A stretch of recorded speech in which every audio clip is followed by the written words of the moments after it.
Hello, early learners, and welcome back to the art room.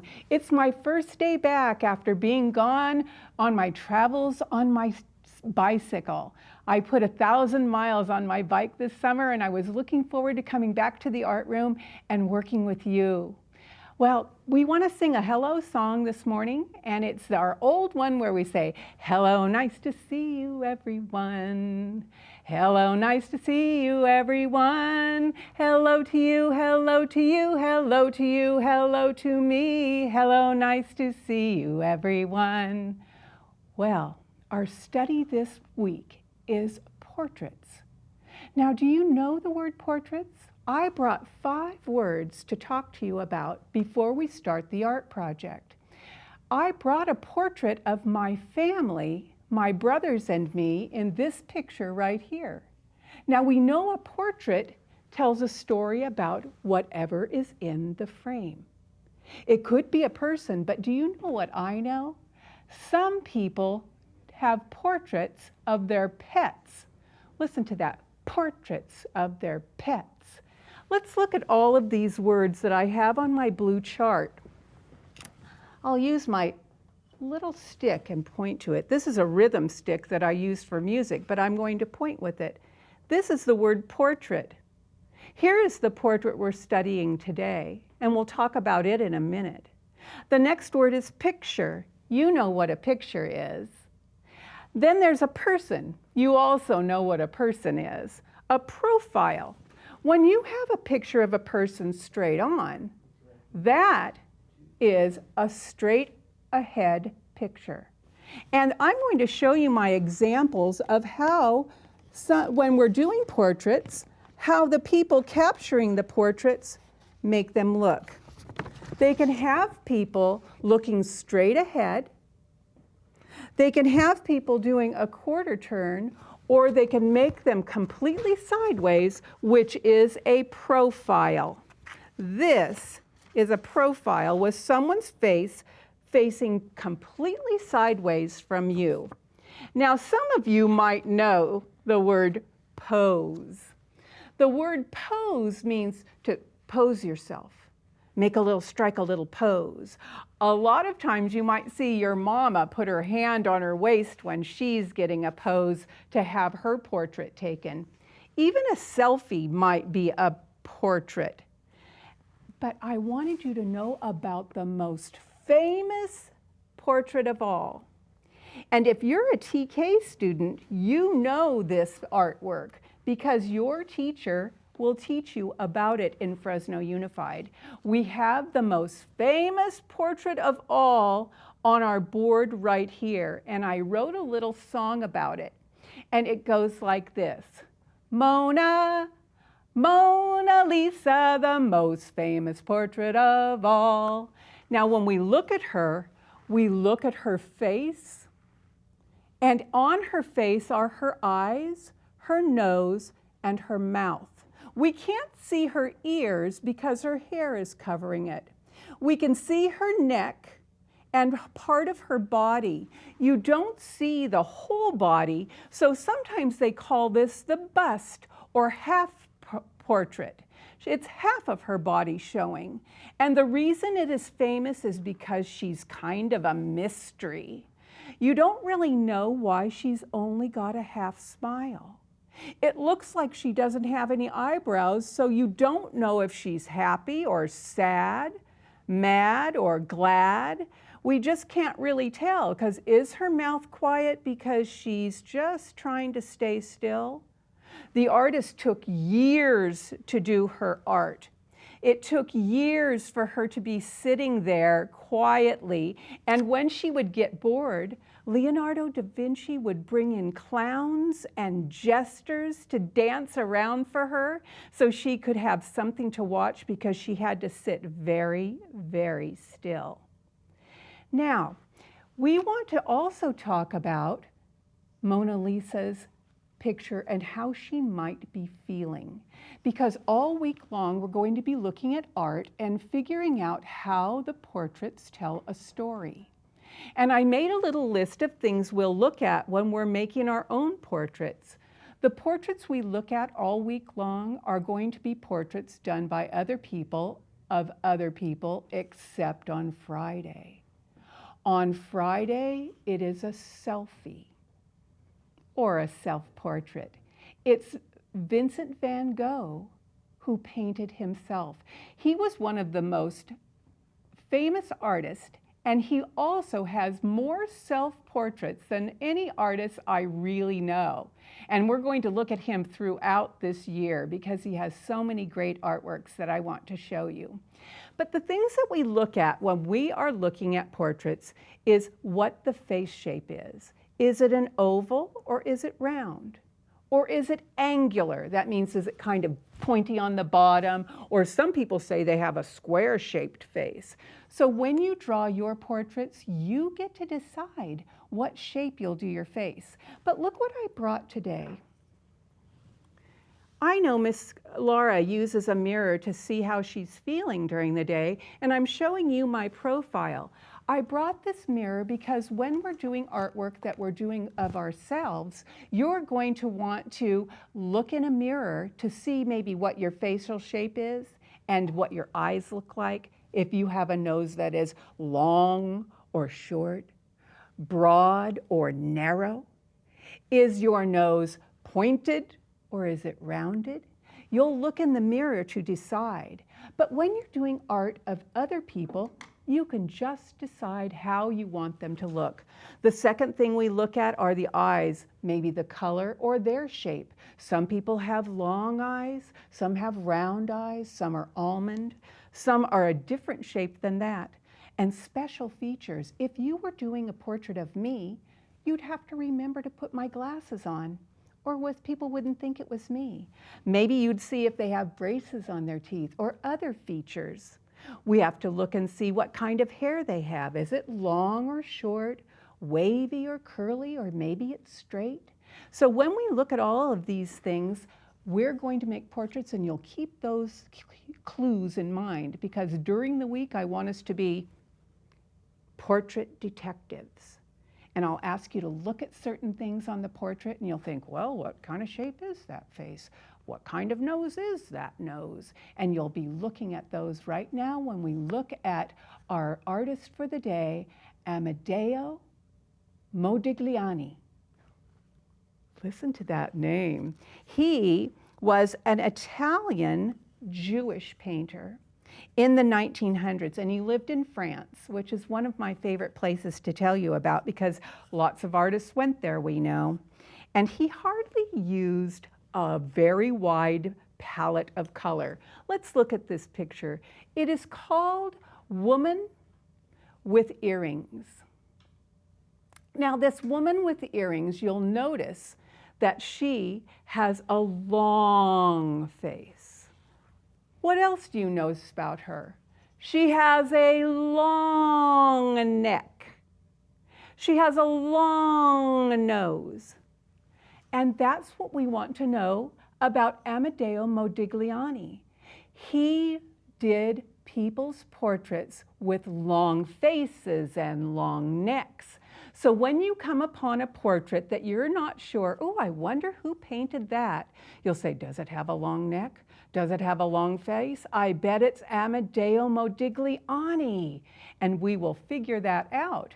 And we will see when we draw our own, how you can make that portrait look like Modigliani's, the woman with earrings. He has dozens and dozens of other characters, and you'll think, how are they sitting? Now, we just talked about, is she sitting front-facing? Is she sitting quarter turn? Or is she profile? When we look at her, we see she is facing straight ahead. Her face is straight ahead, and that's the kind of art we're doing today. Let me move next to this picture. Right next to it is the directions on how we're going to do it. If you brought paper today, you will know that you'll need a piece of paper that's kind of long and skinny. We're going to fold it into fourths and then in half again, just to make sure our placement is right.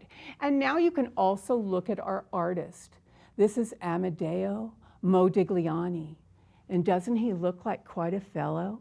He's in his fancy jacket, and his ascot tie, has his chin up like he's someone saying, take a look at me.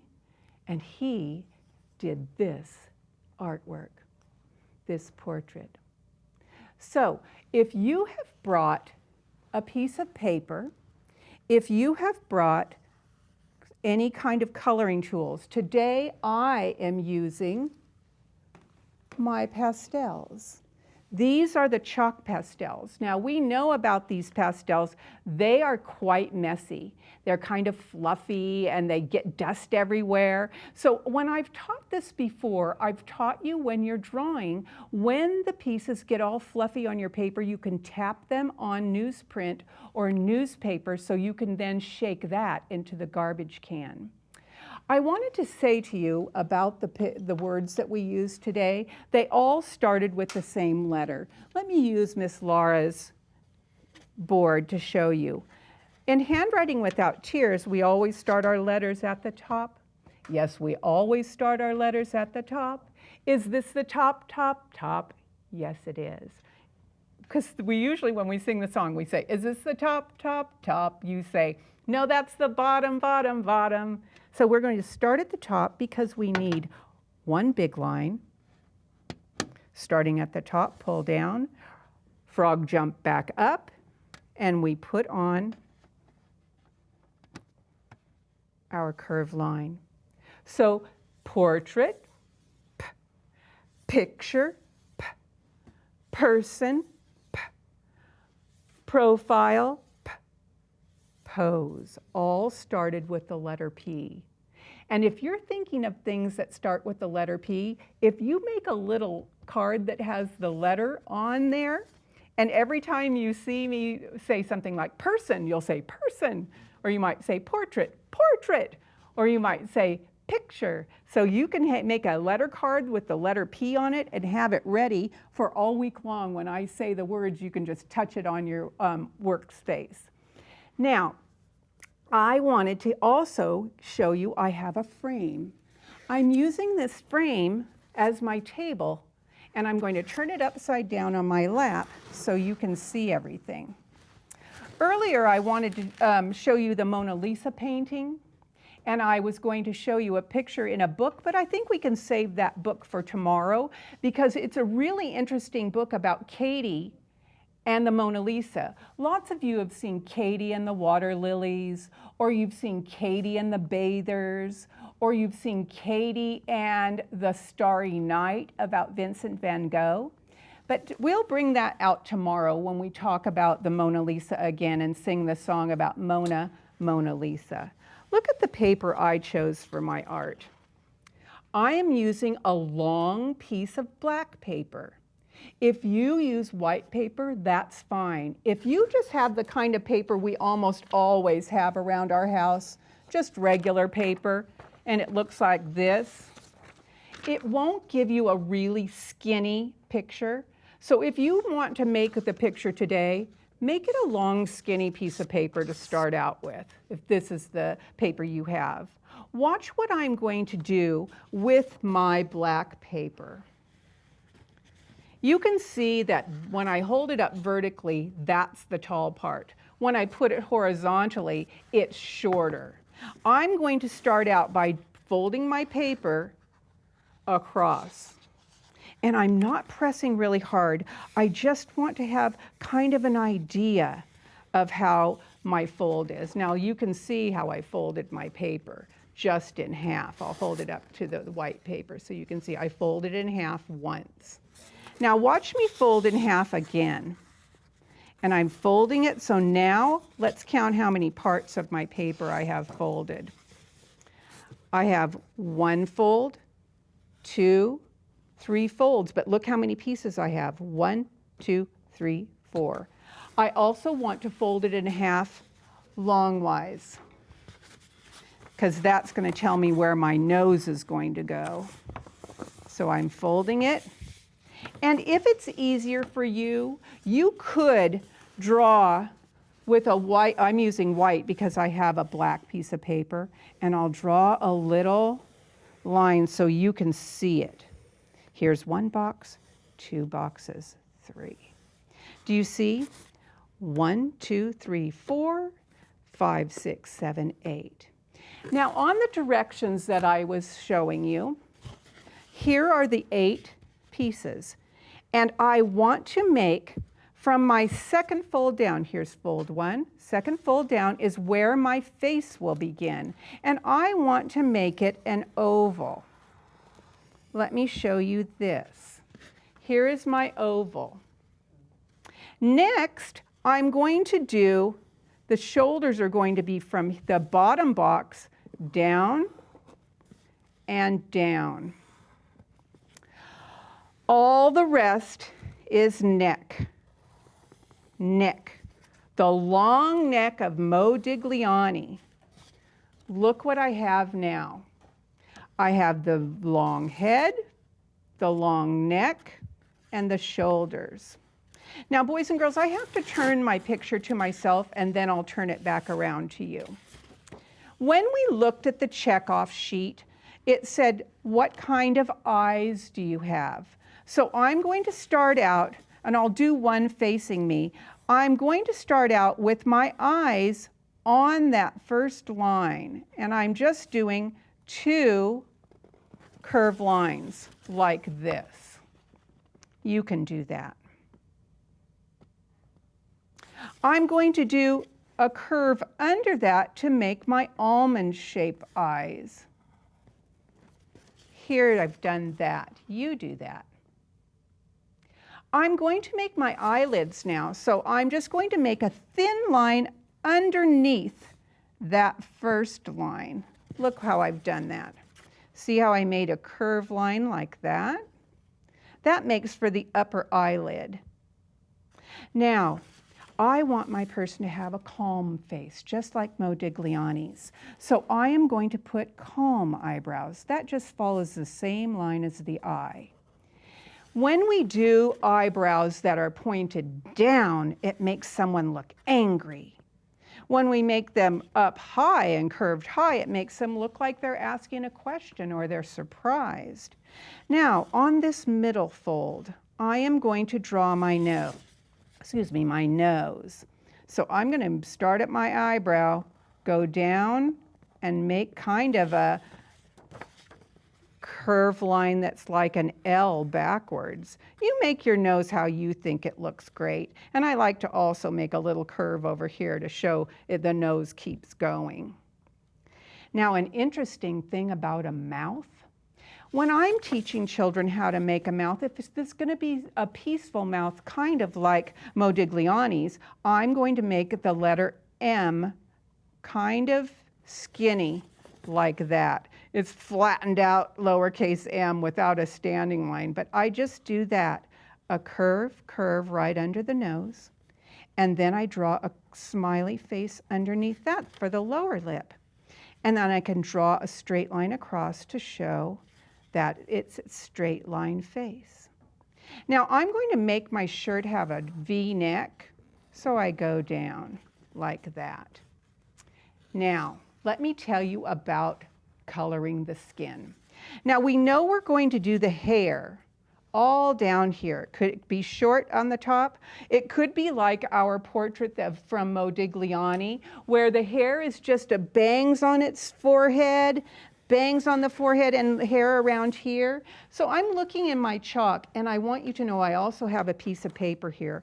If you use these chalk pastels, you put it on top of where you're coloring so that you don't make your hand move the chalk everywhere all over your art. You put it on here and color and move it, because everywhere you put your hand on top of your artwork, it's going to make a smear. You'll take your hand and you'll smear all over, and that's no fun. So let me get a skin color, and I'm going to start making her kind of peachy. So I'm going to go around here, and I'll start away from myself so that I don't drag my hand through my color. And I'm going to go down because her chin, you can see a difference between where her chin is and her neck. So I'm going to leave a little bit of a black line there. You don't need to if you don't want to, or if you're using crayons, you can go back again and outline maybe with your black crayon. going up here. I'll leave a little bit of a black line so you can see where her face ends and her chin begins. Go up here. I'm not going to color where her eyebrow is, but I do want to get in her nose, and I'm going to leave a little black line so you can see where the outline is and go near my drawing of my eyes, but stay away from it a little bit so when I color it in, it won't smear. With this light color, it's not as bad if it smears because you can color over again, but if you're using your black and you make a big smear, it's kind of hard to recover from that. So I'm still coloring in. I like to make my people have a rosy cheek because I think it makes them look a little healthier, or maybe they've been playing outside in this hot, hot day and it makes them look a little colorful. Okay, it looks like this is coming together pretty good. And you can see, and even if the black comes through a little bit, boys and girls, it still looks good. I'm going to do my cheeks now. I'm just rubbing this on here. I haven't drug my arm across any of the places, which makes it great. I'm going to use my white and color around the whole eye and make sure that it has a place that I can do then the color of her eyes, because that makes her look kind of spooky, doesn't it? Like, ooh, yeah, kind of scary looking. I think I'll make her the color of eyes I have, a dark brown. So I'll make parentheses or 2 commas kind of around there and get that on there. 2 curved lines, because it's really not a complete round circle because the eyelid kind of covers up part of it. And then in the middle, what color do you think it is? It's called the pupil. The pupil is black on our eyes, and it's what lets the light in. There we go. Now, I can decide what kind of hair I want. I think I'm going to make her have kind of orange hair so it will show up on the black. And she's just like I have curly hair. I'm going to make her have some curly hair that comes down kind of below her chin. And I'm just doing it in circles, but do you need to make your hair orange? No. Does it have to be a color of your hair? No, this is your art. Remember how I feel about that? That artists get to choose their colors.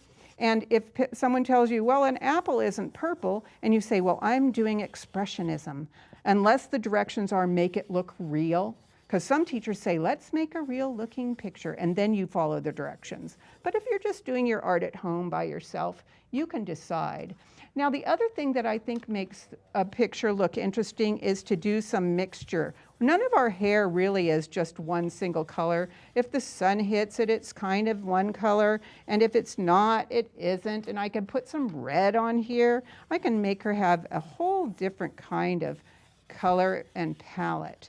And I think I'm going to give her a red dress because I do love the color red. So then I'll do this. I might make a different place around her. So I might make her have a striped dress. The clothes are another thing to think about. Is it your favorite color? Do you like it because it's bright? Are you going to put decorations on it? Will we have some buttons? Look, I'm making some round circles on mine so that it makes it kind of a fancy outfit. And I might even do some dots of color here.